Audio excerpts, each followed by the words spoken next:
అభివృద్ధి అంటే ఏమిటి అధ్యక్ష? చాలా మంది అభివృద్ధి అంటే ఏమిటి అనేది ఒక క్వశ్చన్ మార్క్. నిన్నటి కన్నా ఈ రోజు బాగుంటే దాన్ని అభివృద్ధి అంటారు. జగన్ వల్ల స్టేట్ కి జరిగినటువంటి డెవలప్మెంట్ ఏంటి, చంద్రబాబు వల్ల స్టేట్ కి జరిగిన డెవలప్మెంట్? జగన్మోహన్ రెడ్డి అనేవాడు అసెంబ్లీలో ఒక మాట అసలు డెవలప్మెంట్ ఏంటో ఎందుకు చెప్పమన్నాడు, ఒక నిర్వచనం చెప్పాడు డెవలప్మెంట్ అంటే. జగన్ వల్ల స్టేట్కి డెవలప్మెంట్ జరగలేదండి. మనం గత 5 సంవత్సరాలు ముఖ్యమంత్రిగా పనిచేసినటువంటి జగన్మోహన్ రెడ్డిని చూశారు, ఇప్పుడు ముఖ్యమంత్రిగా పనిచేసినటువంటి చంద్రబాబు నాయుడు, వీళ్ళిద్దరి మధ్య డిఫరెన్స్ ఏంటి? ఇండియాలో నెంబర్ 1 ఫెయిల్ అయిన వ్యక్తి ఎవరైనా ఉన్నారంటే జగన్మోహన్ రెడ్డి. చంద్రబాబు నాయుడు గారు చేసేది అభివృద్ధి పదంలో ముందుకు నడవాలంటే ఓన్లీ ఇండియాలో నెంబర్ 1 క్యాండిడేట్ చంద్రబాబు నాయుడు గారే. Jaganmohan Reddy factionist, Chandrababu Naidu is a very good administrator.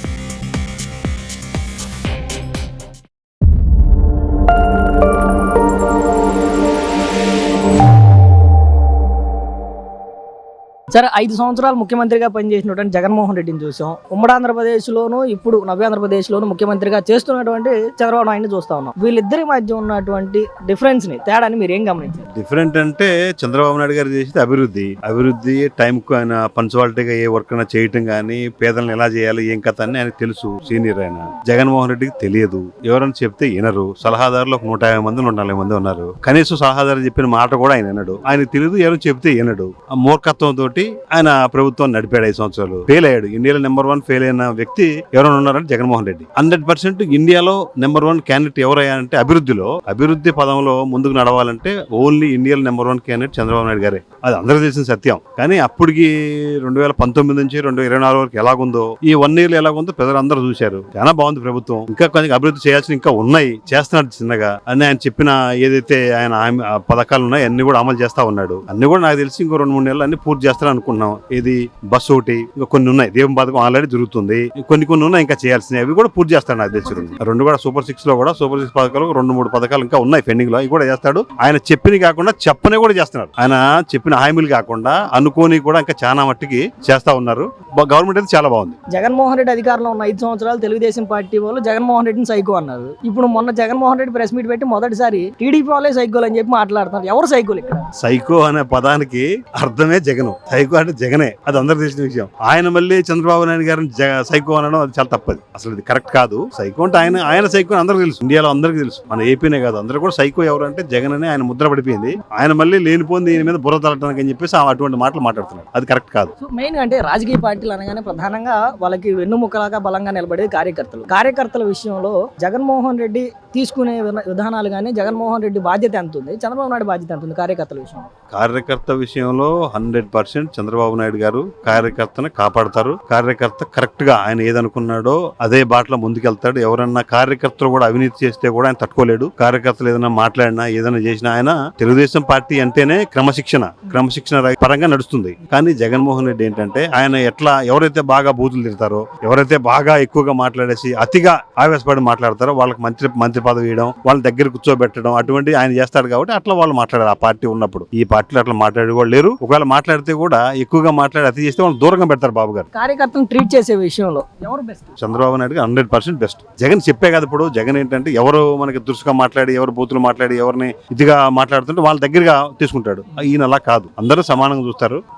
ఈ పార్టీలో అందరు కార్యకర్తలే కాదు, నాయకులే కాదు, అందరూ కూడా సమానంగా ఉన్నారు. అందరూ బాగానే కరెక్ట్ గానే నడుస్తున్నారు. మరి ఇక్కడ జగన్మోహన్ రెడ్డి అధికారంలో ఉన్నప్పుడు 5 సంవత్సరాలు చంద్రబాబు నాయుడిని కానీ, లేదంటే చంద్రబాబు పార్టీ తెలుగుదేశం పార్టీ నాయకులు కానీ, మహిళా కార్యకర్తలు కానీ ఎవరైతే ఎక్కువ తిట్టారో, ఎవరైతే దాడులు చేశారో వాళ్ళు కనీసం అరెస్ట్ కాకుండా పోలీస్ స్టేషన్కి వెళ్లకుండా చూసుకున్నటువంటి వ్యక్తి జగన్మోహన్ రెడ్డి. మరి ఈ రోజు చంద్రబాబు నాయుడు ఒక మాట మాట్లాడాడని చెప్పి తెలుగుదేశం పార్టీ కార్యకర్తను అరెస్ట్ చేయించినటువంటి పరిస్థితి ఏంటి? ఎవరు కరెక్ట్ ఈ 2 విషయాల్లో? మా అందరికి అనిపిస్తుంది పొరపాటు. ఆడపిల్లని మాట్లాడడం తప్పు. ఎవరైనా సరే, ఈ పార్టీ విషయం వదిలేయండి, ఒక ఆడపిల్లని వ్యక్తిగతంగా మాట్లాడడం చాలా తప్పు. వెంటనే అసలు వాళ్ళు కాదు కేసు పెట్టడం, మన వాళ్ళు వీళ్ళే వెంటనే తీసుకెళ్లి లోపలేసి అందరికి తెలిసిన విషయం అది. అదే ఆ పార్టీ వాళ్ళు అయితే అట్లా చేయరు కదా. వాళ్ళు ఏం చేస్తారు, వాళ్ళు ఇంకా ఎంకరేజ్ చేస్తారు బాగా మాట్లాడాడని చెప్పేసి. కానీ ఈయన ఏం చేశాడు, వెంటనే వెంటనే అసలు తెలిసి తెలియకుండా తీసుకెళ్లి అరెస్ట్ చేసి లోపలేశారు. అలా ఉంటుంది. మరి ఆ విషయాల్లో జగన్ చేసేది కరెక్టా, చంద్రబాబు చేసేది కరెక్టా? చంద్రబాబు నాయుడు చేసేది కరెక్ట్, జగన్ చేసేది ఎలా కరెక్ట్ అవుతుంది? ఇప్పుడు అదే విషయం అంతకు ముందు మాట్లాడిన వాళ్ళు జగన్ ఏమైనా అన్నాడా? ఎవరైనా అరెస్ట్ చేసి వాళ్ళ పార్టీ వాళ్ళని ఎప్పుడైనా అరెస్ట్ చేశాడా? మీరు చెప్పండి, ఎక్కడ చేయలేదుగా. టీడీపీలో మంచి కార్యకర్త కిరణ్, మరి కిరణ్ తీసుకెళ్లి పాపం లోపలేశారుగా. ఎందుకు ఆ మాట అన్నందుకే కదా. మాట అనకూడదు అందరూ ఖండిస్తున్నాం. అది టీడీపీ వాళ్ళు కానీ ఎవరైనా కానీ వ్యక్తిగతంగా అలా మాట్లాడడం తప్పు. అందుకని ఆయన అరెస్ట్ చేశారు, తప్పేం లేదు. మరి ఈ రోజు అధికారంలో లేకపోయినా సరే వైసీపీలో అదే తరహాలో మాట్లాడుతూ ఉన్నారు. లేడీస్ గురించి అలానే మాట్లాడతారు. ఈ మధ్యకాలంలో మనం చూసాం వేమిరెడ్డి ప్రసన్నారెడ్డి గురించి మాట్లాడినటువంటి విధానం ఇప్పటికీ కూడా జగన్ ఎందుకని స్పందించట్లేదు? జగన్మోహన్ రెడ్డి ఇప్పుడు కూడా ఊహాలోకంలో ఉన్నాడు. ఇప్పుడు కూడా ఆయన కార్యకర్తలు కానీ ఆయన నాయకుల్ని కానీ మీరు మాట్లాడండి, మీరు ఎట్లా మాట్లాడండి, మీరు ఎట్ట తిట్టండి అని చెప్పేసి ప్రసన్న కుమార్ రెడ్డి వాళ్ళు ఎట్లా మాట్లాడుతున్నారంటే అందరూ మనం చూస్తున్నాం. ఆయనే కాదు, ఇంకా చాలా మంది మాట్లాడుతున్నారు. రాంబాబు గారు కావచ్చు, ఇంకా చాలా మంది మాట్లాడుతూ ఉన్నారు. చాలా తప్పది అట్లా మాట్లాడు. పార్టీ ఉన్నా లేకపోయినా వ్యక్తిగతంగా అటువంటి భాష, అటువంటి మాటలు అవి అట్లా మాట్లాడడం చాలా తప్పది. వీళ్ళిద్దరి వల్ల రాష్ట్రానికి జరిగిన మంచి ఏంటి? జగన్ వల్ల రాష్ట్రానికి జరిగిన మంచి ఏంటి? చంద్రబాబు వల్ల రాష్ట్రానికి జరిగిన మంచి ఏంటి? జగన్ వల్ల రాష్ట్రానికి తీరని ద్రోహం జరిగింది, అన్యాయం జరిగింది, మోసం జరిగింది, అవినీతి జరిగింది. ఈయన అభివృద్ధి జరుగుతుంది, సంక్షేమం జరుగుతుంది, ప్రజలకు అన్ని విధాలుగా మంచి జరుగుతుంది. డ్యాము రెడీ అవుతున్నాయి. ఇప్పుడు మనం పోలవరం చూస్తున్నాం. పోలవరం ఆయన ఏమి ఒక్క పాయింట్ కూడా చేయలే. ఇప్పుడు పోలవరం జరుగుతుంది. 26-27 నాటికి పూర్తి అయిపోద్ది పోలవరం కూడా. పక్కా అది అందరూ తెలిసిన విషయమే. అంతేగాని జగన్మోహన్ రెడ్డికి చంద్రబాబు నాయుడుకి చాలా తేడా ఉంది. మీరు చెప్పిన పోలవరం గురించి నిన్న అంబటి రాంబాబు ఒక ప్రెస్ మీట్ పెట్టాడు. 1.6, 1.7 ఉండాల్సినటువంటి గోడని 0.9 తీసుకొస్తున్నారని చెప్పి అంబటి రాంబాబు మాట్లాడాడు. మరి గతంలోనేమో అసలు నాకు దాని గురించే తెలియదు, ఎందుకంటే నాకే అర్థం కావట్లేదు అని మాట్లాడాడు పోలవరం ప్రాజెక్టు గురించి. ఏంటి డిఫరెన్స్ ఏంటి? ఆ రోజు తెలియని వ్యక్తి ఈ రోజు ఎలా తెలిసింది? ఆయనకి డ్రైఫ్రమ్ వాల్ అంటేనే తెలియదు. డ్రైఫ్రమ్ వాల్ ఎంతవరకు వచ్చింది సార్ ఏంటంటే అది నాకు తెలుసుకుంటాను నేను, ఇంకా నాకు తెలియదు అన్న. అదే ఇప్పుడు గోడల గురించి 0 గురించి 1.6 గురించి 1.7 గురించి ఆయన మాట్లాడడం ఆశాస్పదం. ఆయనకి ఏమి తెలియదు. తెలియనివాడు తెలియనట్టు ఉండాలి, కానీ నాకు అన్ని తెలిసిన మాట్లాడడం తప్పు కదా. ఏది ఈ పోలవరం ప్రాజెక్ట్ అనేది వెరీ వెరీ కాంప్లికేటెడ్, అంత తేలిగ్గా అర్థం కాదు. ఏంటి అంత అర్థం కాదని గట్టిగా చెబుతున్నారంటే నాకు అర్థం కాలేదు కాబట్టి. నేను అనేక సార్లు విజిట్ చేసి స్టడీ చేసి అనేక మంది అడ్వైజర్తో మాట్లాడిన తర్వాత నేను నిర్ణయం తీసుకున్నా, ఇది ఇప్పుడు పూర్తయ్యేది కాదు అని చెప్పిన మొదటి వ్యక్తిని నేను. మొన్న ఆయన అన్నాడు కదా, నాకేం తెలియదు, ఆయన చెప్పాడు. ఆయన నోటితో ఆయన ఒప్పుకున్నాడు. డ్రైఫ్రమ్ వాల్ గురించి నాకు తెలియదు అన్నాడు, ఆయన చెప్పాడు అన్నమాట. ఇప్పుడు మళ్ళీ దాని గురించి మాట్లాడడం అది ఆశాస్పదం. సార్, గత 5 సంవత్సరాలు 2019 నుంచి 2024 వరకు ముఖ్యమంత్రిగా పనిచేసినటువంటి జగన్మోహన్ రెడ్డిని చూసాం. 2014 నుంచి 2019 వరకు పనిచేసినటువంటి చంద్రబాబు నాయుడిని చూసాం. ఇప్పుడు మళ్ళీ చూస్తా ఉన్నాం కదా. ఏంటి వీళ్ళిద్దరి మధ్య డిఫరెన్స్ మీరు ఏం గమనించారు? చంద్రబాబు నాయుడు అభివృద్ధి చేస్తున్నాడు రాష్ట్రాన్ని. జగన్మోహన్ రెడ్డి అనేవాడు 5 సంవత్సరాలు రాష్ట్రాన్ని నాశనం చేశాడు అంతే. మీరు చెప్పిందే నిజమైతే చంద్రబాబు నాయుడు చేసిన డెవలప్మెంట్ ఏంటి, జగన్మోహన్ రెడ్డి చేసిన నాశనం ఏంటి? డెవలప్మెంట్ అంటే ఏంటి అసలు? అంటే ఇప్పుడు ఇంకో విషయం చెప్పాలి. అసలు ఇక్కడ జగన్మోహన్ రెడ్డి అనేవాడు అసెంబ్లీలో ఒక మాట అసలు డెవలప్మెంట్ ఏంటో ఏందో చెప్పమన్నాడు. డెవలప్మెంట్ అంటే కూడా అసలు తెలియదంట ఆయనకి. ఒక నిర్వచనం చెప్పాడు డెవలప్మెంట్ అంటే. నిన్న ఉన్నది వాళ్ళు ఏంది, అది నిన్న లేనిది వాళ్ళు ఉంటే అది డెవలప్మెంట్ అంట అని అసెంబ్లీలో చెప్పాడు. అంటే నిన్న లేకుండా ఇవాళ ఉంటే డెవలప్మెంట్ అన్నాడు. అభివృద్ధి అంటే ఏమిటి అధ్యక్ష? చాలా మంది అభివృద్ధి అంటే ఏమిటి అనేది ఒక క్వశ్చన్ మార్క్. నిన్నటి కన్నా ఈ రోజు బాగుంటే దాన్ని అభివృద్ధి అంటారు. మా ఊరు గొట్టిపాడు రోడ్డు అంత ముందు ఉంది, ఈయన రాగానే లేదు, చెడిపోయింది. అది డెవలప్మెంట్. అంతకుముందు చంద్రబాబు నాయుడులో ప్రజావేదిక ఉంది, వాడు రాగానే పడేశాడు, అది డెవలప్మెంట్. అంతకుముందు పోలవరం డే అండ్ నైట్ 3 షిఫ్ట్లో వర్క్ జరిగింది, ఈ రాగానే ఆపేశాడు, అది డెవలప్మెంట్. రాజధాని 3 షిఫ్ట్లో పనిచేశారు, ఈ రాగానే ఆపేశాడు, అది డెవలప్మెంట్. అతని దృష్టిలో డెవలప్మెంట్ అంటే అది. అసలు ముందు ఆయనకి డెవలప్మెంట్ అంటే ఎందుకు తెలియనట్టు ముఖ్యమంత్రి మనం ఎన్నుకున్నాం, అది మనం ప్రజలు చేసిన తప్పు. అది వాడి తప్పు అస్సలు కాదు, జగన్మోహన్ రెడ్డి తప్పు అస్సలు కాదు. అది మరి చంద్రబాబు నాయుడు చేసిన డెవలప్మెంట్ ఏంటి? నువ్వు చూస్తున్నావుగా, ఖచ్చితంగా 3 ఏళ్ళ పోలవరం మొదలు పెట్టారుగా. అది పోలవరం పూర్తి అయితే లక్షల మంది పొలం పండించుకుంటారు, ఇది వచ్చింది. నువ్వు ఇచ్చే 2 ఏళ్ళు 3 ఏళ్ళు ఎన్ని సంవత్సరాలు అయితే వాడు బాగుపడతాడు అసలు ఒకడు? అంటే ఒక బటన్ నొక్కి నువ్వు ఒక 2 ఏళ్ళు 3 ఏళ్ళు వేస్తే నెలకి వేస్తే నీ ఓట్లు వేయాలి, అది డెవలప్మెంట్. ఇప్పుడు పిల్లాడికి రోజు 5 పిల్లలు ఉంటారు ఒక ఫ్యామిలీలో, రోజు 10 రూపాయలు ఇస్తే అది చెడ్డ పని తండ్రికి? మంచిదేగా. తర్వాత 10 సంవత్సరాల దాకా ఏమవుతాడు? ఈ పిల్లలు వీడు మొత్తం బొచ్చెత్తుకోవటమేగా, అది ఈయన చేసే పని. పిల్లలకు డబ్బులు ఇవ్వడం తప్పు అంటాడా? పిల్లవాడు తప్పు అంటాడా? ఈయన మంచి చేశానంటాడు. ఇంకో విచిత్రమైన మాట ఏం మాట్లాడుతున్నా, మంచి చేసి ఓడిపోయాడంట. గెలవక ముందే అసలు నేను కనుక గెలవకపోతే అసలు నేనే కాదన్నాడు. ఓడిపోయినాక ఏమంటున్నాడు అంటే ఇప్పుడు కొత్త పదం నేర్చుకున్నారనమాట. అంటే జనం కూడా, అంటే ఇప్పుడు పిచ్చోళ్ళు ఎవరంటే జనం, ఓట్లు వేసిన వాళ్ళు తప్పుడు వాళ్ళని. జగన్మోహన్ రెడ్డి దృష్టిలో ఓట్లు వేసిన వాళ్ళు తప్పుడు వాళ్ళని చేశాడు. ఎట్టా? నేను మంచి చేసి ఓడిపోయా అంటే ఆయన అయితే మంచి చేశాడంట, జనం మాత్రం కరెక్ట్ గా ఓట్లేలా. అదే ఆయన చెప్పేది. ఓటర్ని తప్పుడు వాళ్ళని చేశాడు జగన్మోహన్ రెడ్డి. ఎట్లా చేశాడు?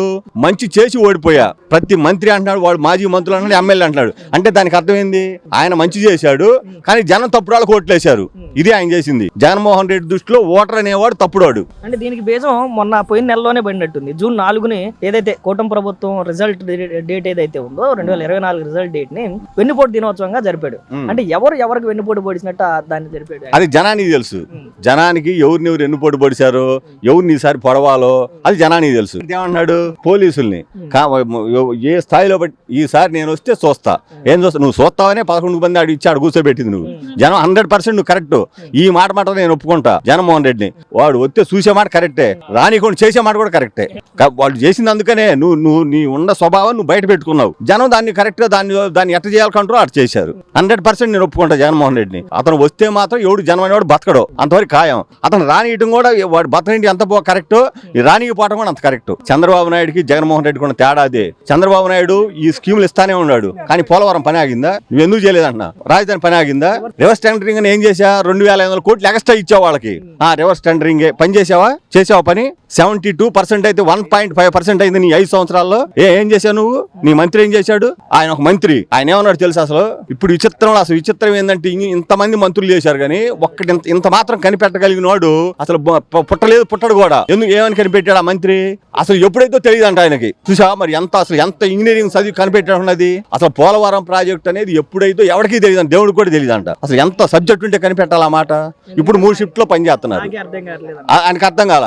ఆయన దీపాంగులు 3 షిఫ్ట్ లో పని చేస్తున్నారు, కడుతున్నారు. ఇంకొక 2 సంవత్సరాలు అయిపోయింది. ఆయనకున్న నాలెడ్జ్ అది ఆ మంత్రికి. మరి అలాంటి నాలెడ్జ్ తో నిన్న ఒక ప్రెస్ మీట్ పెట్టాడు. డయాఫ్రామ్ వాళ్ళు ఏదైతే 1.7 1.6 మెజర్మెంట్స్ తో కట్టాల్సినటువంటి దాన్ని ఈ రోజు 0.9 మెజర్మెంట్స్ తో కడుతున్నాడు. ఇది ఎంతో ప్రమాదకరం అని చెప్పి నాకు తెలియదన్న మాజీ మంత్రి మాట్లాడుతా ఉన్నాడు.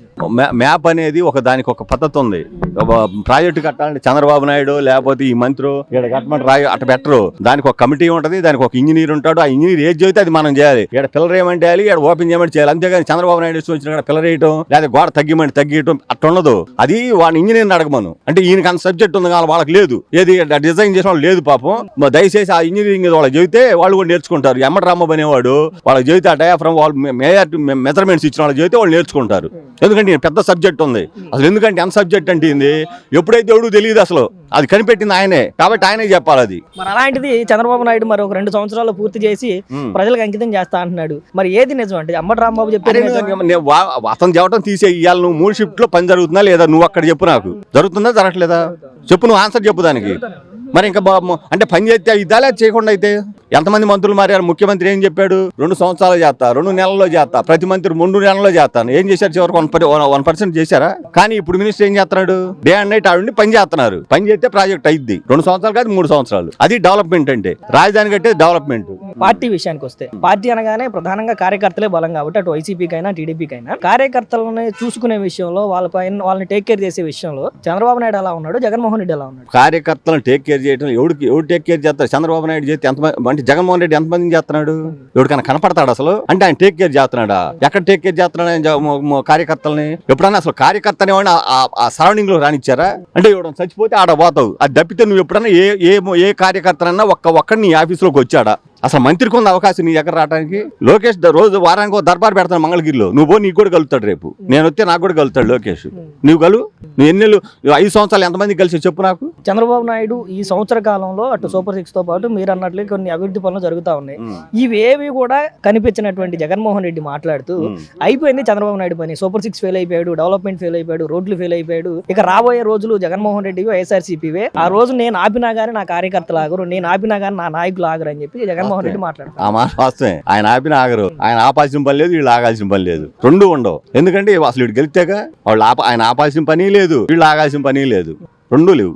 ఆయన కనపడవు. ఎందుకంటే అసలు అభివృద్ధి అంటే తెలియదు ఆయనకి. ఎట్ట కనపడతాయి? ఇప్పుడు ఆయనకు అభివృద్ధి అంటే తెలిస్తే నేను ఇది పని చేయలేదే, రేపు పొద్దున ఓట్లు వేస్తాను లేదా డౌట్ ఉంటది. అసలు ఆ పని చేయాలని జ్ఞానం ఆయనకు లేదు. లేనప్పుడు ఇంకా బాధ ఏముంది? అసలు ఏం తెలిసిద్ది ఆయనకి? ఒకటి తెలుసు, అంటే నెలకు 3,000 4,000 నీకు ఇస్తే ఎవరికి ఇస్తారా? ఎవరికి ఇవ్వాలి? సంక్షేమం అంటే ఏమి పని చేయలేను చేసుకోలేడానికి వాస్తవం వెరిఫై చేసి చేయాలి. ఇవాళ పని ఎక్కడ పడుతుంది? నీకు దమ్ముంటే ఒక కంపెనీలు దా. నేను ఆయన 2 తెచ్చా, నేను 3 తెచ్చా. నేను 3 తెస్తే ఆయన దీంట్లో చూపి నీ సత్తా ఏందో. 10 మంది డబ్బులు ఏడనో తాకట్టు పెట్టి నువ్వు ఇచ్చే సంక్షేమం ఒక 20 ఏళ్ల పిల్లలు కూర్చోబెడితే పెడితే నువ్వు 3 ఏళ్ళు 30 ఏళ్ళు ఇచ్చింది నెలకి తాకట్టు ఒక రకం ఒక దాని నుంచి రాష్ట్రం తాకట్టు పెట్టి నువ్వు ఇచ్చేదేమో సంక్షేమం. లోకేష్ యువగలం పాదయాత్రలో 20 లక్షల ఉద్యోగాలు ఇస్తాను 5 సంవత్సరాలు ముగిసేలోపు ప్రభుత్వం పోయేలోపు అన్నాడు. మరి సంవత్సర కాలం అయింది, ఎన్ని లక్షల ఉద్యోగాలు ఇచ్చాడు? నిజంగానే సాధ్యం అవుద్దా 5 లక్షల 20 లక్షల ఉద్యోగాలు? 20 లక్షలు 50 లక్షలు సాధ్యం అని అసలు ఎట్టి పరిస్థితిలో కాదు. ఆ దిశగా ప్రయత్నం చేస్తున్నాడు తెలుసా. మొన్న విశాఖపట్నం పొలం ఇచ్చాడు, ఎవరికి ఇచ్చాడు?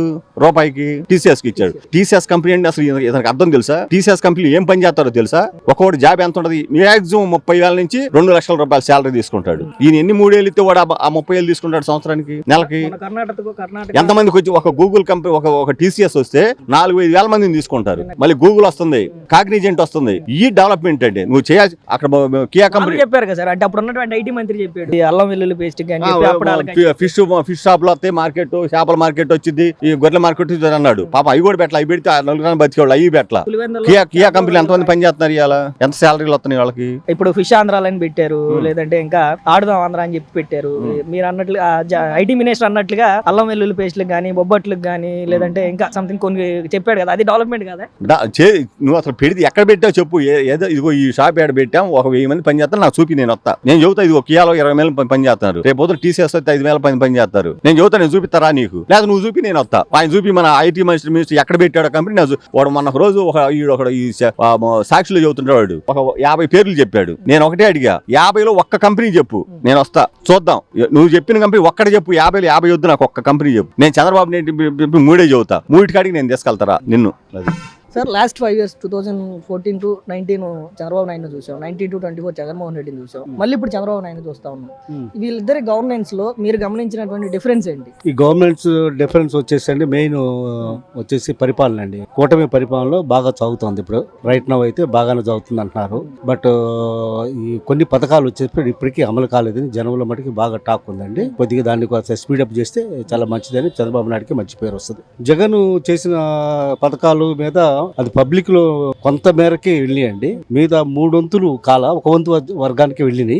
ఆ ఒక వంతు వెళ్ళిన వర్గం మటుకు బాగా సాటిస్ఫాక్షన్ ఉంటారు, కానీ మిగతా 3 వంతులు మటుకి సాటిస్ఫాక్షన్ లేదండి పథకాల విషయంలో మటుకు. జగన్ వల్ల స్టేట్ కి జరిగినటువంటి డెవలప్మెంట్ ఏంటి? చంద్రబాబు వల్ల స్టేట్ కి జరిగిన డెవలప్మెంట్ ఏంటి? జగన్ వల్ల స్టేట్ కి డెవలప్మెంట్ జరగలేదండి, జరగలేదు. అతను ఏం చేశాడో మనకి మొత్తం అది మటుకు పబ్లిక్ లో రాలా. ఆయన చేసింది మటుకు ఓన్లీ పథకాల విషయంలో జగన్ మంచి పేరు వచ్చింది, దానికి కాదంట్లో అది కూడా అట్టడుగు జనానికి బాగా వచ్చిందని చెప్పుకుంటారు. డెవలప్మెంట్ అనేది మన కళ్ళతో మనం చూడలేదు. అండ్ మరి ఎక్కడెక్కడ చేశారో మనకైతే అది పబ్లిక్ లో మటుకి అది విచారంగా ఎక్స్పోజ్ కాలేదండి. ఏ చిన్న విషయం జరిగినా కానీ సోషల్ మీడియా ద్వారా అన్ని ఎక్స్పోజ్ అవుతున్నాయి. అంటే ఆయన ఇంట్లోంచి బయటకు వస్తేనే ఎక్స్పోజ్ అవుతున్నప్పుడు నిజంగా డెవలప్మెంట్ జరిగితే రాకుండా ఉందంటారు. అందులో సోషల్ మీడియాలో అదే కదా ఇప్పుడు అతను చేసిన 5 years పరిపాలనలో మీరు గమనించినట్లయితే ఇప్పుడు కూడా మీరు ఏ వీడియోలో కానీ లేకపోతే లోకల్ ఛానల్స్ కానీ మనకి పలానా జరిగిందని కానీ అలాంటి విషయాలు కూడా మనకి బయటకు రాలా. బట్ ఇప్పుడు మనం చూస్తుంటే మనం ఓపెన్ చేసినట్లయితే యూట్యూబ్ కానీ ఏం చేస్తే జరిగిన అన్ని మటుకి బాగా వస్తామండి. అది మటుకు షూర్ అండి, జరుగుతున్న మటుకు జరుగుతామండి. అది దానికి ఈయనకి డిఫరెన్స్ అదే. మరి జగన్ అధికారంలో ఉన్న 5 సంవత్సరాలు చంద్రబాబు నాయుడు కానీ లేదంటే ఆ పార్టీ నాయకులు కానీ వైసీపీ వాళ్ళని సైకోలు అన్నారు. ఇప్పుడు వైసీపీ వాళ్ళు ఓడిపోయిన తర్వాత చంద్రబాబు నాయుడు సైకోలు, చంద్రబాబు నాయుడు పార్టీని సైకోలు అంటున్నారు. ఎవరు సార్ పర్టికులర్ గా సైకోల్ అంటే? అసలు యాక్చువల్ మనం ఆ సైకో పదవి రాగండి నా దృష్టిలో. ఇప్పుడు వీళ్ళు అప్పుడు వాళ్ళు ఉన్నప్పుడు 3 సీట్లు ఇచ్చారు, ఇప్పుడు వీళ్ళకి 170 ఎంతో 150 164 ఇచ్చారు కదా. అసలు ఈ సైకో సంగతి వదిలిపెట్టి అసలు ఎందుకు పట్టించుకోవాలండి? అసలు ఎందుకు పట్టించుకోవాలి? ఎవరి పని వాళ్ళు చేసుకుంటా ఉంటే అభివృద్ధి చేసుకుంటే ఇప్పుడు మాట్లాడేవాడు వాళ్ళు ఉన్నప్పుడు మాట్లాడేది. అసలు నాయకుడు అనేవాడు ముందర ఎవరి పని వాడు చేసుకుంటే వెళ్తుంది. ఇలాంటి పట్టించుకోవద్దు. ఇలాంటి పట్టించుకున్నప్పుడే ఇవన్నీ ఇప్పుడు అసలు పోయి ఈ బయటకు వస్తామండి. ఏది సైకోలు లేకపోతే రపరపలు లేకపోతే ఇంకో విధంగా వస్తున్నాయి. కానీ అసలు ఈ చంద్రబాబు నాయుడు కూడా పట్టించుకోకూడదండి. తన పని తాను చేసుకుంటూ వెళ్ళాలి. అంతేగాని ఈ పెట్టుకుని దాని మీద ఎక్స్ప్లెయిన్ చేసుకోవడం, యూట్యూబ్ లో వస్తాం లేకపోతే మినిస్టర్లు దాన్ని తిడతాం వేస్ట్. అసలు దాని గురించి ఆయనంతే ఏంది ప్రజానాయకుడు ఎవడైనా అంతే. వాళ్ళు చేయాల్సింది చేయకుండా ఈ విమర్శలు తీసుకొని టైం పాస్ అయిపోతే ఎట్లా కుదరదు. అది తప్పు అంటాను. వీళ్ళ వల్ల అంటే ఇటు జగన్మోహన్ రెడ్డి వల్ల స్టేట్ కి జరిగినటువంటి మంచి ఏంటి? స్టేట్ లో ఏదైతే గత 5 సంవత్సరాలు ముఖ్యమంత్రిగా పనిచేసినప్పుడు రాష్ట్రానికి ఆయన ఏం చేశాడు? చంద్రబాబు నాయుడు ఏం చేశాడు? రాష్ట్రానికి చేసింది ఏంటంటే సచివాలయాలు పెట్టాడు. తర్వాత కొద్దిగా ఏదో మరి కొంతమందికి ఏదో ఈ వాలంటీర్స్ వ్యవస్థను ఒకటి నిర్మించాడు. తర్వాత వచ్చేసి కొన్ని పథకాలు పెట్టాడు. కొంతవరకు ఆ దృష్టిలో అది చెప్తాను కదా 1/3 పీపుల్ కొద్దిగా బెనిఫిట్ అండి. ఏదో వాహనాలు కానీ వాటికి ఇటు పెట్టాడు. మరి చంద్రబాబు నాయుడు ఉద్దేశం ఏంటి? ఏదో సంపద సృష్టించి ఏదో చేస్తాను, ఖచ్చితంగా ఈ అమరావతి డెవలప్ చేసి ఖచ్చితంగా ప్రజానికి ఆ సంపద పంచుతానని చెప్పి గట్టి దృఢ నిశ్చయంతో వచ్చాడు. ఆ దృఢ నిశ్చయానికి మరి ఇప్పుడు అయితే రైట్ నౌ అయితే బాగా దానికి సాగట్లేదండి. మరి ఎక్కడో సంథింగ్ టెక్నికల్ రాంగా లేకపోతే ఏదైనా ఫండ్స్ అనేది మనకి అర్థం కావట్లేదు. అది వన్స్ ఒకసారి ఇదైతే మటుకు డెఫినెట్ గా మంచి ఫలితాలు వస్తాయని ఆశిస్తామండి. అన్న, గత 5 సంవత్సరాలు ముఖ్యమంత్రిగా పనిచేసినటువంటి జగన్మోహన్ రెడ్డిని చూశారు. ఇప్పుడు ముఖ్యమంత్రిగా పనిచేసినటువంటి చంద్రబాబు నాయుడు, గతంలో కూడా ముఖ్యమంత్రిగా చేసినటువంటి చంద్రబాబు నాయుడుని చూస్తా ఉన్నారు. వీళ్ళిద్దరి మధ్య డిఫరెన్స్ ఏంటి? Jaganmohan Reddy factionist, Chandrababu Naidu is a very good administrator. అంటే ప్రజెంట్ అసలు అడ్మినిస్ట్రేషన్ అంతా కూడా ఫెయిల్ అయిపోయిందని చెప్పి జగన్ చెప్తా ఉన్నాడు. జగన్మోహన్ రెడ్డి అడ్మినిస్ట్రేషన్ ఫెయిల్ అయిపోయిందని చంద్రబాబు నాయుడు చెప్తా ఉన్నారు. నిజంగా ఎవరిదో ఫెయిల్ అయింది? జగన్మోహన్ రెడ్డి ఫెయిల్ అయింది. ఫెయిల్ కాబట్టి 11 సీట్లు వచ్చినాయి. అంటే అది ఈవీఎం ట్యాంపరింగ్ అనేది చెప్తా ఉంటారు కదా వాళ్ళే. ఇవే అంటే వాళ్ళు 151 వచ్చినప్పుడు గెలిచినప్పుడు ట్యాంపరింగ్ కదా, దాన్ని కూడా ట్యాంపరింగ్ అనుకోవచ్చుగా. నిజంగా చంద్రబాబు నాయుడు అడ్మినిస్ట్రేటర్ అయ్యి ఉంటే గత 5 సంవత్సరాలు ఏదంటే 2014 నుంచి 2019 వరకు ముఖ్యమంత్రిగా చేసినప్పుడు కానీ, ఈ సంవత్సర కాలం ముఖ్యమంత్రిగా ఉన్నప్పుడు కానీ ఏంటి స్టేట్ కి జరిగిన డెవలప్మెంట్ ఏంటి, ఆయన వల్ల జరిగిన మంచి ఏంటి? అమరావతి అనేది ఒక రాజధానిని ఏర్పాటు చేశాడు కదా 14 to 19. దాంట్లో రోడ్ చేశాడు. ఆయన వేసిన రోడ్లు 19 to 24 వైసీపీ వాళ్ళు తోముకెళ్ళారు. మరి తేడా ఏముందంటే ఆ ఒక్క తేడా చాలు. అసలు ఏం చేశాడంటే స్టేట్ కి రాజధాని లేదు కదా. అవన్నీ గ్రాఫిక్స్ అన్నారు, ఇప్పటికీ లేదు, మేము కట్టినప్పుడు కూడా లేదు, అంతా గ్రాఫిక్స్ అని చెప్పి. ఇప్పుడు మీరు పోయి చూసారా అక్కడ ఎట్లా ఉంది? ఇప్పుడు చేస్తున్నారు, అంతా క్లీన్ చేస్తున్నారు, ప్లాట్లు వేస్తున్నారు, రోడ్లు వేస్తున్నారు, అన్ని వేస్తున్నారు. రేటు కూడా లిబరలైజ్ చేయబోతున్నారు. సెకండ్ ఫేజ్ కూడా తీసుకున్నాడు కదా. కామన్ మ్యాన్ కూడా అందుబాటులో ఉండేటట్టు ఆ ప్లాట్లు లిబరలైజ్ చేయబోతున్నారు. పార్టీ అనగానే కార్యకర్తలే బలం కాబట్టి కార్యకర్తల విషయాల్లో ఆ పార్టీలు తీసుకునేటువంటి జాగ్రత్తలు, జగన్మోహన్ రెడ్డి కార్యకర్తల కోసం తీసుకునేటువంటి జాగ్రత్తలు బాగుంటాయా, లేదంటే చంద్రబాబు నాయుడు కార్యకర్తల కోసం తీసుకునేటువంటి జాగ్రత్తలు బాగుంటాయా? ఏమంటే జగన్మోహన్ ఫ్రాక్షనిస్ట్ అండి. జగన్మోహన్ గురించి చెప్పాల్సిన అవసరమే లేదండి. అసలు ఆయన వ్యవస్థలన్నింటినీ నాశనం చేశాడు sir. Top to bottom IAS officer దగ్గర నుంచి కింద స్వీపర్ దాకా ప్రతి డిపార్ట్మెంట్ లో అవినీతే అవినీతే అవినీతే అవినీతే వదిలేశాడు దాన్ని. ఈయన సంపాదించుకునే ఈయన లెక్కర్ మీద, ఇసుక మీద, గన్ల మీద, మైన్స్ మీద వచ్చాయని ఈయన దోసుకున్నాడు. తేడా ఎందుకు లేదు సార్? అసలు అంత తేడా ఉంటే జాగ్రత్త. ఇప్పుడు లోకేష్ వచ్చిన తర్వాత వాళ్ళకి జీవిత బీమా ఇచ్చి ప్రతి సభ్యుడికి ఎల్ఐసి కూడా చేశాడు కదా. మరి వాళ్ళు కేర్ తీసుకున్నట్టే కదా వాళ్ళకి. గత 5 సంవత్సరాల్లో అంటే 5 సంవత్సరాలు ముఖ్యమంత్రిగా పనిచేశాడు కాబట్టి ఏదో ఒకటి చేసి ఉండాలి. ఏం చేశాడు రాష్ట్రానికి? ఏం చేశాడు? వేకర్ సెక్షన్ కి బటన్కి డబ్బులు ఇచ్చాడు. డబ్బులు ఇచ్చి సోమరపోతులు చేశాడు. ఇవి నో డెవలప్మెంట్. ఇప్పుడు పొలం చేయాలంటే రైతులు నానా ఇబ్బంది పడుతున్నారు. 700, 800, రోజుకి 700, 800, 1000 రూపాయలు ఇచ్చి అంతంత రేట్లు పెట్టి పొలం చేయగలరా? ఇంత ముందుల కూలి 10 రూపాయలు, 15 రూపాయలు, 20 రూపాయలు ఉండేది. ఇప్పుడు 700 కానీ 600 అట్లా మగాడికి, ఆడాళ్ళకి 300, 400 ఎంత వేస్తున్నారు. ఇంత రేట్లు పెట్టి ఏ రైతైనా వ్యవసాయం చేసి లాభం తీయగలడా? తీయలేడు. పొలాలు వదిలిపెట్టడమే. ఇప్పుడు జగన్ కూడా అదే అంటా ఉన్నాడు. చంద్రబాబు నాయుడు ఇప్పుడు గెలిచిన తర్వాత రైతులందరూ కూడా నష్టపోతా ఉన్నారు, రైతులను పట్టించుకోవట్లేదు చంద్రబాబు నాయుడు అని చెప్పి చెప్తా ఉన్నాడు. నేను నా హయాంలో నడిచింది రైతు ప్రభుత్వం అని చెప్పి చెప్తాను. ఆయన రైతు ప్రభుత్వం ఎట్లా అనుకుంటాడు? ఆయన వేకర్ సెక్షన్ డబ్బులు ఇచ్చాడు. మరి ఈయనపోతే ఈయన లేదంటారు కదా, అదొక నెపం ఉంటది కదా. ఆయన నడిపిన సంక్షేమ పథకాలను నేను చేయలేదనుకో, అవి ఇవ్వట్లేదని అలవాటు ఇవ్వలేదని అది ప్రచారం చేస్తారు. ఇప్పుడు సూపర్ 6 అన్నాడు కాబట్టి సూపర్ సిక్స్ అని పట్టుకున్నారు. ఫెయిల్ ఎక్కడ 1 by 1 ఇస్తున్నాడు. తడని అనుకుంటున్నాం. లేదనుకో, కార్యకర్తలు పట్టించుకోలేదనుకో, రేపు కూడా 124కి మధ్యలో 6 పోయిద్దో, 4 పోయిద్దో, 1 పోయిద్దో ఎవరు చెప్పలేము. ఇప్పుడున్న పరిస్థితుల్లో రాబోయే రోజులు ఎవరివి అంటే ఏం చెప్తారు? జగన్ ఇక రాడు. అది